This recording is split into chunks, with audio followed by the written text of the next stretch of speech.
I did have a stronger concern, I would say, than some, that the biggest impacts of everything we did, and I was confident we were going to have to do them, to be clear, but when we started, the disadvantages of all the actions, not just full lockdown, but other actions before that, for example, what was initially called cocooning and then shielding, as an example, stopping schooling is another. The biggest impacts of those would be in areas of deprivation and those in difficulties and those living alone and so on. So I was very aware that we essentially had two different things we were trying to balance. The risk of going too early, in which case you get all the damages from this with actually fairly minimal impact on the epidemic,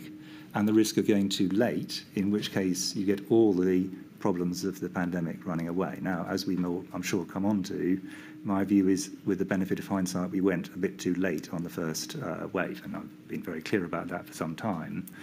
We can come on to the reasons for that. But the idea that there was not some tension between those two and that you could somehow go without cost earlier than was needed, I think was incorrect. And again, everyone around the SAGE table would have agreed with that position. The degree of weighting, I'm talking here in terms of putting weight rather than weight as in time, between those two inevitably varied a bit between people, and I was probably further towards let's think through the disadvantages here before we act, and also in making sure that in giving my advice